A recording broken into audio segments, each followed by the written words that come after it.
This is one of the craziest stories of fraud and deception in the history of archaeology. It's the tale of how one nurse anesthetist from Tennessee named Ron Wyatt fooled millions of Christians and Muslims around the world into believing that he had found the actual remains of Noah's Ark. In a moment, you're going to meet some people who are positive they have found the Ark. This is indeed Noah's Ark. So in 2021, my former editor Eric and I took a road trip up to his operations headquarters, an old gas station repurposed as the Wyatt Archaeological Museum, and I've been slowly and methodically piecing together the full story ever since.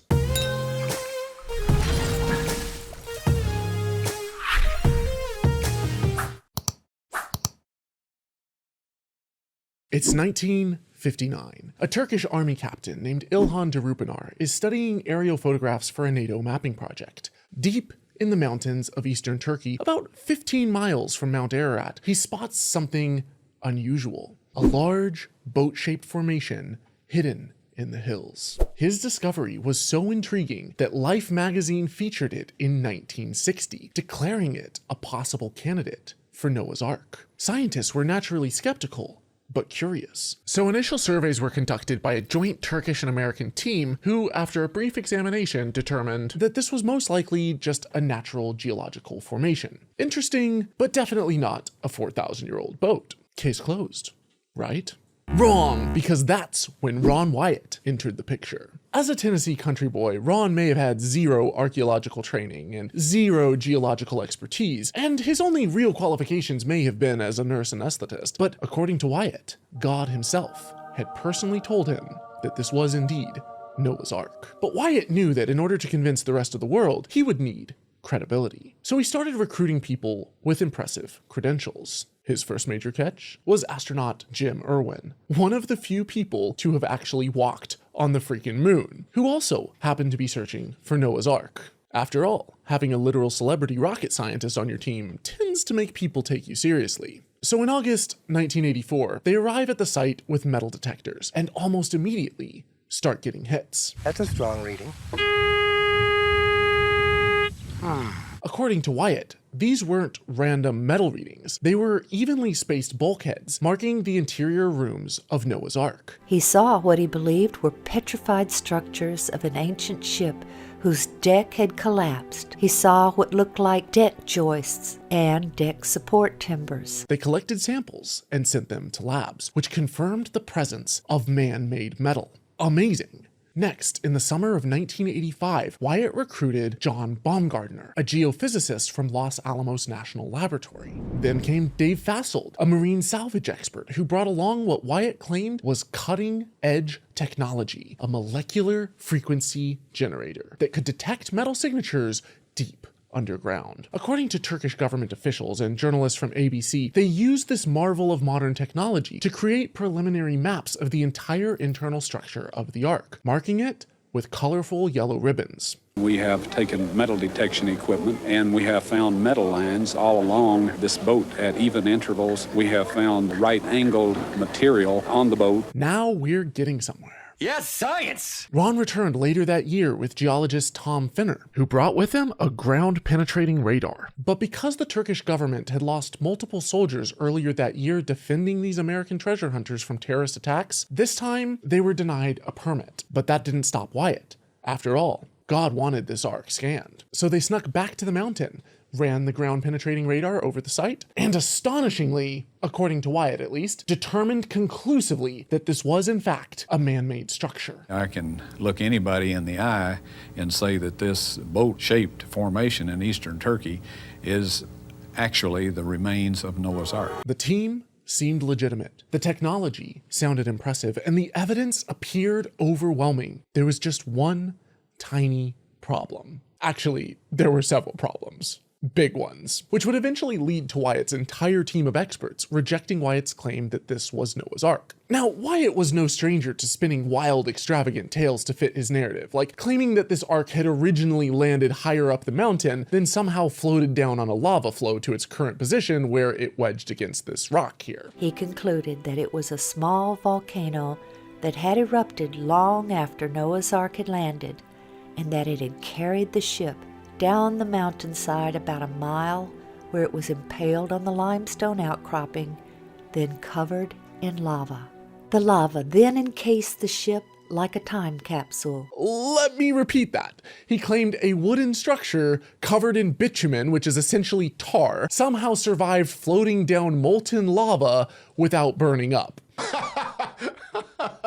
No. As a recovering pyromaniac, I'm pretty sure that's not how tar-coated wood and fire work. On a sciencey side note, the temperature of lava is over 1,000 degrees hotter than the flashpoint of bitumen-coated wood. But let's ignore that small physics-defying claim for now, because we have much bigger problems to address, beginning with the tools that Wyatt used. You know the high-tech molecular frequency generator which Dave Fasold used to detect the metal bulkheads? Turns out, it was nothing more than dowsing rods connected to a battery, a completely pseudo-scientific scam device that relies on the ideomotor effect and wishful thinking. It's the kind of junk sold to amateur treasure hunters and has been thoroughly debunked for decades. Psychologists will tell you there's such a thing as an ideomotor reaction, an unconscious reaction in which the person who's operating the machinery or whatever unconsciously tilts or very, very slightly changes the position of the hand or however the thing is held. But even the legitimate tools like metal detectors and ground-penetrating radars were being used in the most amateur way imaginable. See, the ground at the Durupinar site is loaded with igneous rock, rich in naturally occurring magnetite, limonite, and goethite, all minerals that easily set off metal detectors. The primitive 1980s detectors which Wyatt was using were White's VLF Coinmaster 6000 DI detectors, which can only penetrate about 30 centimeters. In ideal conditions, that's less than a foot, and this soil was far from ideal. Wyatt's detectors had basic ground balancing and discrimination, but they weren't built to tell buried iron artifacts apart from the iron-rich soil itself. In certain modes, like GEB Norm or Max, the detectors would constantly beep at ordinary mineralized ground, unless tuned perfectly and repeatedly, which Wyatt clearly didn't do, as I will show in the next footage. But if he tried to use discrimination settings in order to quiet these false alarms, he would end up silencing the exact iron signals he was hunting for. How do I know this exactly? Because it's 4 o'clock in the f***ing morning and I just got done reading the entire manual of a 1980s metal detector. I don't know what I'm doing with my life, but if you appreciate all of the hard work and dedication that goes into this flagship series, you can support my work with a per-video pledge on patreon.com/holykoolaid or a one-time PayPal donation. Thank you so much. Now back to the video. Watch this footage here of Dave Fasold's amateur excitement as Baumgardner uses the metal detector. Keep walking. Do you want a measuring tape to measure these things, how far apart they are?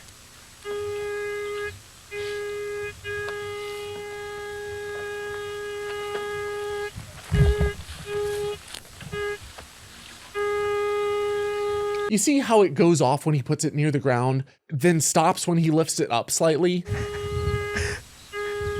That's not detecting buried treasure. That's detecting the natural iron content in the rock wherever you want there to be hits. And despite Wyatt's promotional videos claiming that they only detected metal along these specific lines, you can clearly see in this footage from an ABC report that that wasn't the case.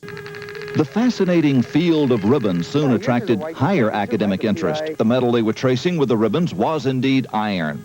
The detector is going off everywhere, which should have been the first clue that maybe, just maybe, they were detecting their own confirmation bias, not ship parts. By the way, as an absolute slap in the face to the intelligence of his audience, Wyatt literally included this footage in his promo videos, and none of them caught it. But the ground-penetrating radar situation was somehow even worse. Because they didn't have a permit from the Turkish government, Wyatt hastily ran a few clandestine radar passes over just the southernmost section. And when I say hastily, they were in and out of there in just 30 minutes. He then extrapolated diagrams over the entire structure, claiming there were detailed internal walls and divisions, far beyond what their limited scanning could possibly have determined. But it gets so much worse. What? Possible? Because even if they had scanned the entire site, the equipment itself wasn't up for the task. Wyatt was using a GSSI SIR-3 unit, a primitive analog radar system that printed crude, low-resolution waveforms onto a paper rollout. It had no digital signal processing, no 3D imaging, and no post-scan analysis tools. But perhaps worst of all, the terrain at Durupinar is geologically awful for radar. GPR works kind of like sonar. It sends radar pulses down and listens for the echoes. But if the soil is full of wet clay or volcanic rock, the radar gets muffled, like trying to shine a flashlight through mud. At Durupinar, you have volcanic ash-rich layers saturated with moisture and iron oxides, riddled with fractures and natural bedding planes. All of this reflects and distorts radar signals. With these conditions, even under ideal use, the SIR-3 would struggle to see beyond about a meter or 3 feet deep. But this wasn't ideal use. Wyatt's precision was haphazard as they raced across the terrain to scan as much as possible without getting caught. So the equipment was spitting out imprecise, confusing squiggly lines loaded with false positives on a paper printout that required genuine expertise to interpret, expertise that Wyatt and Fasold completely lacked. But that didn't stop Wyatt from claiming to see bulkheads, internal compartments, and metal ingots all along the bottom of the boat in spots that were up to 25 feet deep. There are tons and tons of chunks of ingots, and that's what's used for ballast in the boat. And that's where your titanium, aluminum, manganese, and some of the more exotic metals are found. They are all located All around in the bottom ridge. of the boat. How can you detect what's at the bottom of something when your equipment can barely scratch the surface? Tom Finner was the only person qualified to interpret the radar results, and he strongly disagreed with the assertion that this was a boat, publicly stating the radar data did not reveal anything resembling a boat-like structure. But Finner wanted to be absolutely certain, so in 1987 he returned with a qualified team, including Dr. Baumgardner and Turkish geologist Dr. Salih Bayraktutan. They performed proper scientific surveys. This time, they used more advanced radar. They set up a systematic 2-meter grid, and they carefully performed dozens of scans covering the entire structure over a day and a half. They coupled this with seismic surveys, and instead of the hobbyist metal detectors used by Wyatt, which only detect shallow objects like coins in the top foot or so of soil, they used science-grade magnetometers, which can create scientific maps up to 10 meters or 32 feet deep. And the results of the GPR, magnetometry, and the seismic surveys all completely contradicted Wyatt's claims. They found no internal compartments, no hull structure, and no evidence of any man-made object. Instead, they found exactly what you would expect to find if you were studying a natural geological formation: a shallow, planar rock surface beneath mudflow debris. The walls that Wyatt had eagerly interpreted were simply point targets and natural bedding reflections, common geological features that only appear artificial if you treat a GPR printout like a Rorschach test and are desperately looking for a boat. And the most hilarious part is that the one section that Ron Wyatt scanned had literally the worst possible soil and was the least favorable for radar penetration out of the entire structure. Had he scanned further north, he would have covered denser, more homogeneous, less conductive limestone. Wyatt literally missed the only part of the site where GPR could yield meaningful data. I'm not even mad. That's amazing. But just to be absolutely certain of their results, geologists Bayraktutan and Baumgardner returned the next year with another team and a drill rig. And they drilled 4 10-meter holes into the structure, all the way down to bedrock, and conducted another seismic survey even more comprehensive than the previous years. And it revealed a solid ridge of native rock running down the formation center with mud slumped around it. Exactly what you'd expect from a natural mudflow, not a giant boat. Let me re-emphasize this. The results of every single scan and the drilling confirmed beyond the shadow of a doubt that this was a geological formation and not a man-made structure. And this is where the story should have ended. But instead, Wyatt got shady. Like, really slimy. Because even after Tom Finner, Byrock Tootin, and Baumgardner had all thoroughly debunked Wyatt's amateur scans and radar evidence, Wyatt continued to use all three of their names and credentials to lend credibility to his claims, something his organization is still doing 40 years after his initial garbage scans. He did the same thing to Dave Fasold, continuing to use clips of all of his experts expressing early enthusiasm long after they had publicly denounced him. I have no doubt in my mind that this has to be a man-made structure. It's full of metal. The metal has a regular pattern to it. And the size of the thing and the shape of the thing is such that it's almost certainly a large boat. Oh, and when they denounced him, Wyatt's response was to attack their character and motives. He suggested that Baumgardner only denied the Ark's discovery to protect his career, a claim which Baumgardner, who continued promoting the flood as a creationist, called a falsehood and morally wrong. But what about the lab results for Wyatt's samples of man-made metal and fossilized wood found at the site? Well, it turns out Wyatt had blatantly misrepresented those results too. The supposed metal rivets and brackets were examined under microscopy and found to be iron-rich concretions, naturally occurring blobs of hematite and limonite within the rock. Natural mineral formations, not man-made fasteners. And as for the fossilized gopher wood, Galbraith Laboratories in Tennessee, a lab that Wyatt often cited, reported that they had never identified any of the samples as petrified wood, and were only asked to test for basic chemical elements. The lab results never confirmed Wyatt's interpretation, despite how he portrayed them in his promotional materials. It was nothing more than ordinary rocks, basalt and layered limestone, with no cellular wood structure whatsoever. They did contain some carbon and iron, but only in amounts you would expect from natural rocks in the area, not ancient timbers. According to Baumgardner, when Wyatt was asked why none of his samples of fossilized gopher wood had tree rings or any other features characteristic of fossilized wood, he retorted that before the flood, trees must not have had rings. Ooh, how convenient! Interesting. It's almost like the trees didn't have growing seasons. That said, Ron did eventually get a hold of what appears to be rivets and samples of fossilized wood, which are now on display at his museum in Tennessee. I got a private tour there and held one of the samples myself. But the source of these artifacts was never verified. And in 1992, Dr. Baumgardner straight up accused Wyatt of planting fake artifacts, stating in a letter that he was almost 100% certain that Ron planted the alleged metal rivets and petrified wood samples that he showed in photos to promote his work, explaining that in weeks at the site, despite Wyatt's claims that there were trainloads of fossilized gopher wood, he never once saw any sample that even remotely resembled petrified wood. And these allegations of fraud weren't just coming from Baumgardner. Wyatt's own son would later admit that his father had planted a chariot wheel in the Red Sea before claiming to have discovered this amazing evidence of Moses' Red Sea crossing. Now, David Fasold was a bit more reluctant to give up on Wyatt and the Durupinar site. After all, he had just published a book titled The Ark of Noah, which was apparently the 15th best-selling book in the nation, and was being translated into 5 different languages. However, when he flew a documentary crew from ABC out to the site on his own dime, he was unable to replicate the metal detector results.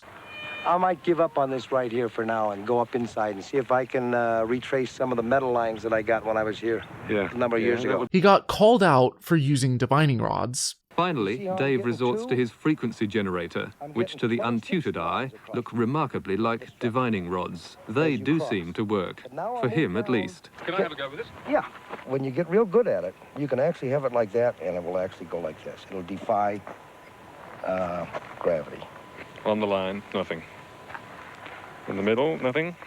When we try to repeat the experiment, it doesn't work at all. And this is with teaching from the master. And when they dug a trench and drilled a hole where Fasold said ship beams should have been, there was nothing but mud. What is it? Mud. Exactly what we've seen everywhere. You sure? Of course I'm sure. But perhaps worst of all, the protruding rib timbers that Wyatt had photographed were nowhere to be found. This is what I came here to see. This is why I'm so sad. I came here to see this. And you tell me... Wait a minute, whose photograph was this? Wyatt's. But alas, there's nothing to be seen. Got it. 1, 2, 3, 4, 5, 6. Then it's this ridge. But now this was done 2 years ago. Do you suppose it's just some kind of a material that maybe the rain has washed off? However, when he learned that Wyatt had shaved off the sides of the structure with shovels to make them look more like rib timbers,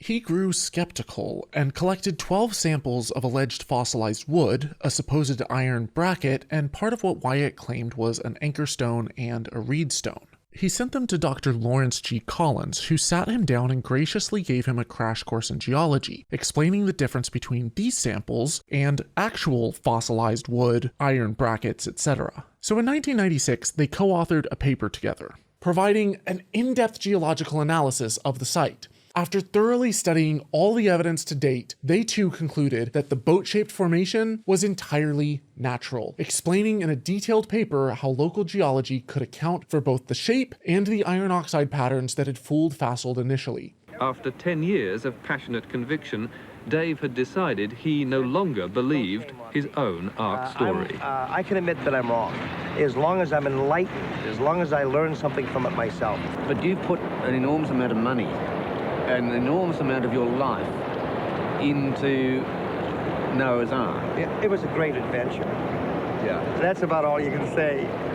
Fasold cared about the truth, and realizing he'd been duped, he canceled his book, forfeiting hundreds of thousands of dollars in potential royalties. And while Wyatt's organization still continues to use footage of Fasold to bolster their claims in their promotional materials that this was Noah's Ark, he brought in Dave Fasold, a marine salvage expert, to assess it. Fasold died in 1998, penniless, unable to even pay for his cancer treatment. So, what is the Durupinar site formation exactly? Well, it's a natural geological formation known as a doubly plunging syncline. When tectonic forces push against each other, they can cause the ground to fold up like a carpet being pressed on from both ends. If you have uneven forces from multiple directions, it can pinch the ends. Then add landslides, earthquakes, and erosion over thousands of years, and you get this unusual but entirely natural, sort of boat-looking formation. There are plenty of other places around the world with doubly plunging synklines. Here's one in Burke's Garden, Virginia. This one in the Anti-Atlas Mountains, Morocco, also looks like a ship.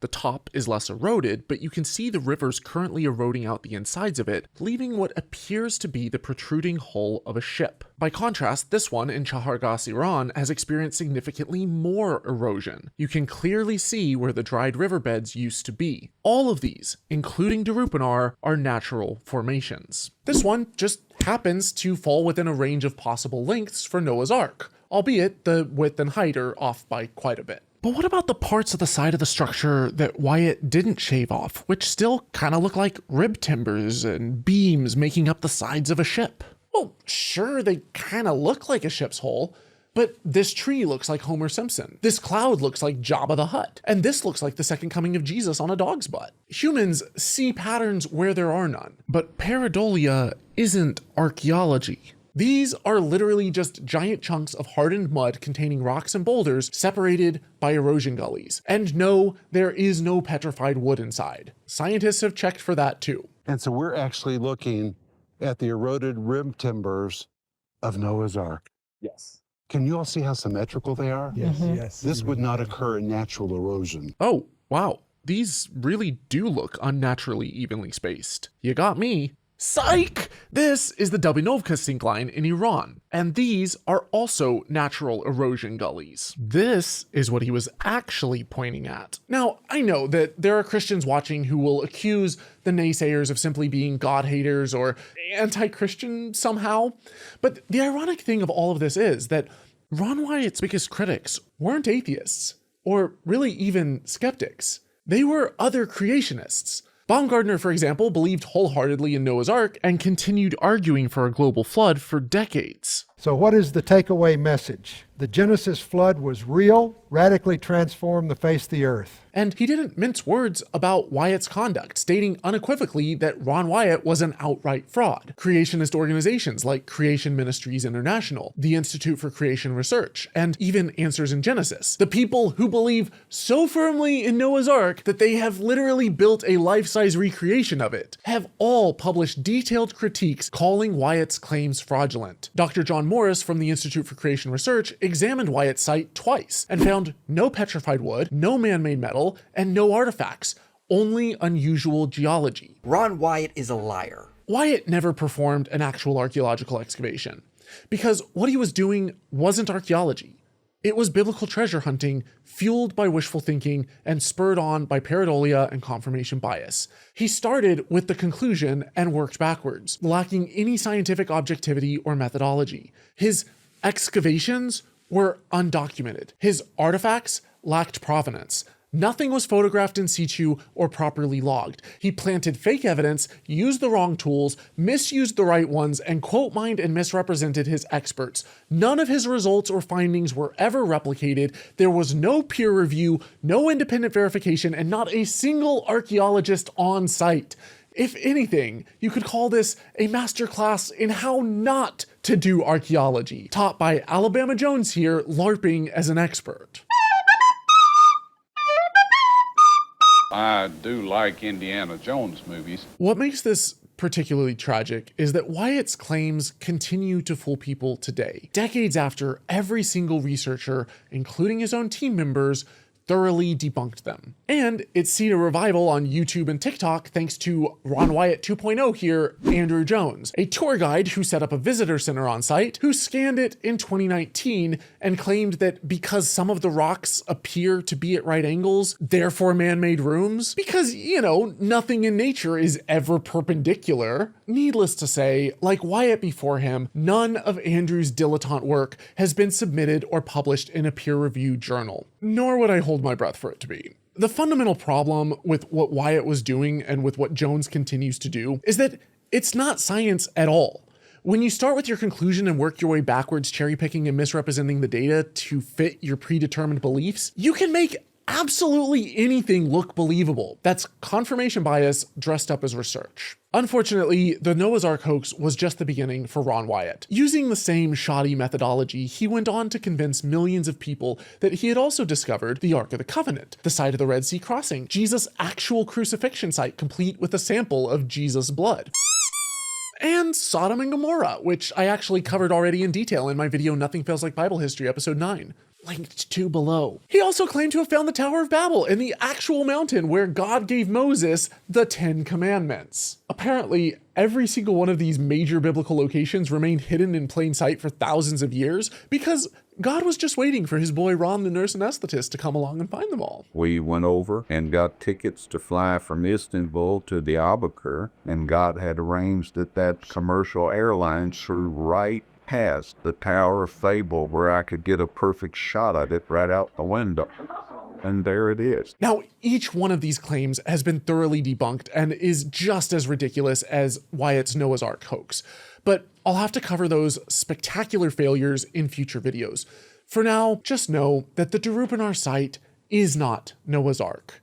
It never was. And Ron Wyatt knew it.